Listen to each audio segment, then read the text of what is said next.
from Center City in Philadelphia, this is Fox 29 News at 5. What was once safe is now dangerous with the change in the weather. Philadelphia's health commissioner was not mincing words today. The latest on COVID-19 is where we begin tonight. I'm Shayna Humphreys.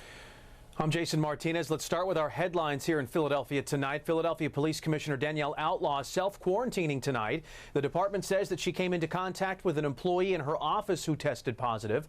Commissioner Outlaw learned about the employee's positive test 1 week ago on Thursday, November 12th. The police department says she's following all protocols advised by the Department of Health.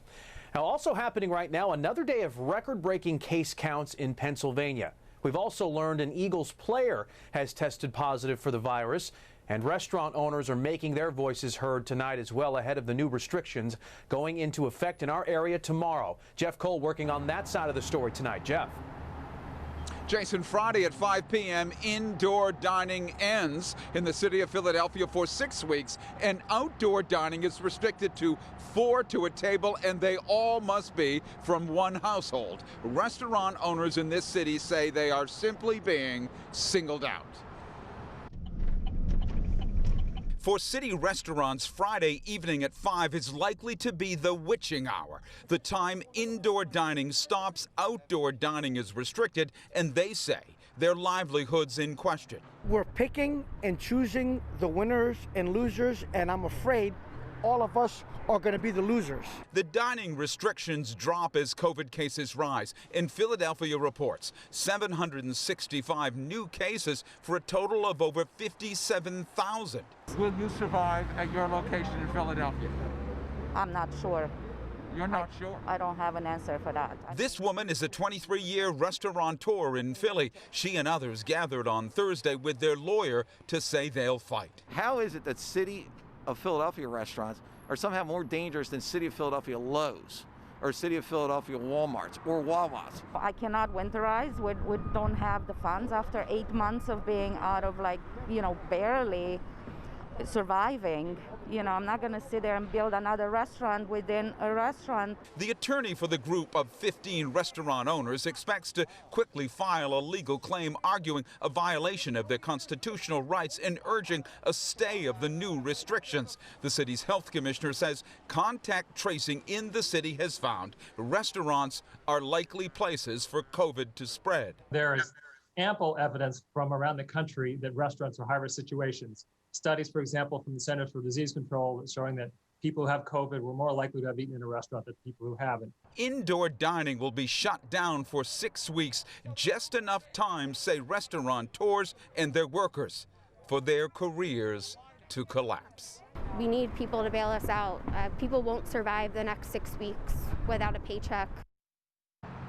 That young woman has a petition online called Bail Out Philly Restaurants Now. She does not believe many of the workers in restaurants can survive without paychecks for the next 6 weeks. And Dr. Farley says he understands the pain, but he says we must tamp down the virus. Live here in Old City, I'm Jeff Cole, Fox 29 News, folks. Okay, thank you, Jeff. Let's take a look at the latest numbers in our area. Pennsylvania's COVID cases continue to climb, setting another record with more than 7,100 new cases in the last 24 hours. In New Jersey, there are more than 4,300 new cases today, and Delaware has more than 300 new cases. And now to developing news from the Eagles tonight. Kristen, we're learning a player has tested positive for COVID-19.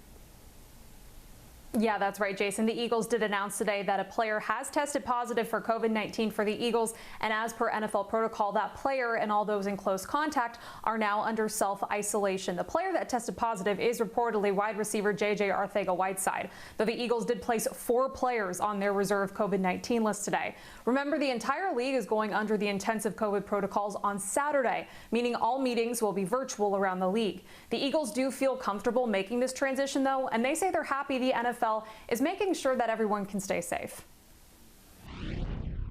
I think the biggest thing is it's kind of helpful that we were in the intensive protocol before, because now we know what to look for and you know how meetings will be ran, how practice will be ran, walkthroughs and different things like that. I don't think it's going to be really any difficulty. And as you heard from Jalen Mills, remember the Eagles were under intensive protocol last week. They do have that experience. So still ahead in sports, I'll break down the entire list of Eagles players on that reserve COVID-19 list from today, and hopefully a bright spot as well, Jason and Shayna, a key player on the offensive line that could be making his return this Sunday as well. All right, we could use a bright spot. Thank you, Kristen. The Philadelphia Police Gun Permits Unit is now closed to the public due to several positive COVID cases. The unit will remain closed until December 7th. This will impact any previously scheduled appointments. We're told the area will be sanitized and deep cleaned before it's reopened. Are you still thinking of traveling to visit friends or family this Thanksgiving? The CDC says just don't. But they say if you do, wear a mask, maintain social distancing, and wash your hands as often as you can. If your holiday travel plans include flying, we've got you covered on that as well. Our Jennifer Joyce is live at Philadelphia International Airport. What's going on there, Jenny?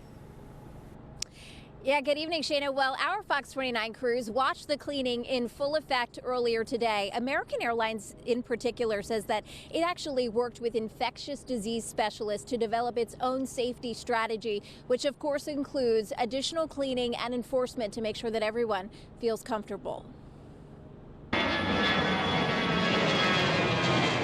Philadelphia International Airport is preparing for its busiest week of air travel since the pandemic began, expecting roughly 300,000 people to pass through the airport for the Thanksgiving holiday. During a second surge of the coronavirus, many are asking, is it safe? Plane travel, I would definitely give it a pause until definitely in the new year. The CDC says the safest way to celebrate Turkey Day is by staying home. It's impossible to social distance on an aircraft. However, the CDC also explains that most viruses do not spread easily on flights because of how filtered air circulates. Jim Moses of American Airlines shows us the HEPA air filters used on their aircraft. Ensuring, 99.99%, pure air on board the aircraft. Moses took us aboard a plane to watch the airline's clean commitment in action between flights, wanting customers to feel safe traveling next week. Moses says American Airlines has gone touchless upon check-in and installed plexiglass at counters where the public may interact with staff members. Masks are required throughout the Philadelphia International Airport. Social distancing in common areas is expected. Natasha Anempa of Point Breeze says she will be flying for the holiday. As someone who works in healthcare, she plans to be as careful as possible. I'm just hoping that other people don't fly as well, so it's just a small amount of people flying and I'm just the one of them, so I just make sure to wear my mask and stay protected in as far away as I can from other people. And that is absolutely a good plan. Now, traffic overall here at PHL for the Thanksgiving holiday is expected to be down about 65%. If you are one of those people hopping on a plane, one more thing, you want to make sure that the mask that you pack is approved by your airline. For example, American Airlines does not allow any masks with valves or vents. Shayna. All right, good to know. Thank you very much, Jenny. Well, more encouraging news on the vaccine front. The vaccine being developed by the University of Oxford and AstraZeneca has shown to be safe during phase 2 trials. In the meantime, deliveries of Pfizer's and BioNTech's vaccines could start right after Christmas, after the final trial results showed that there was about 95% effective. And Johnson & Johnson expects theirs to be ready by next February. We are learning more about the state of Pennsylvania's plan to distribute these vaccines once they become available. In fact, Pennsylvania Health Secretary Dr. Rachel Levine says state health officials are watching the vaccine clinical trials closely. She says they're ready to get whichever vaccine becomes available. She also added that the state will give out the vaccine in 3 phases. The first phase will focus on reaching critical populations due to the limited supply. This will include healthcare personnel, EMS first responders, critical workers maintaining core functions and essential workers, people 65 and older, and residents in congregate care settings. Now, the second phase will include other people who are at high risk for contracting the virus. The third phase will make sure all Pennsylvanians have access to the vaccine. Earlier this week, Dr. Levine stepped up the mask order there and here in the state and says anyone coming to Pennsylvania from out of state should quarantine. Time to check in with your weather authority now, and balmy weather, I'd say, compared to what it was this morning when it was so cold out there, frigid out there. This is Wilmington, Delaware right now, and you know, it's in the mid-40s right now. I mean, that's a nice little warm-up for us. Yeah, it's warmed up throughout the day, but still pretty chilly out there. Kathy, we are ready for a warm-up. Yes, a real warm-up, right? I mean, from the 20s to the 30s to the 40s. It's definitely improvement, but we'd like just a little bit more. As you mentioned, Wilmington looking good tonight. Some extra clouds rolling in. Temperatures aren't going to fall all that much. That's the good news. The high today only made it to 49 degrees in Philadelphia. The temperature right now is 48. It's 36 in the Poconos, 47 in Wilmington, in Dover, in Millville, and Atlantic City. But look at those wind particles coming up from the south. A nice southerly wind is going to keep those temperatures from falling too much tonight.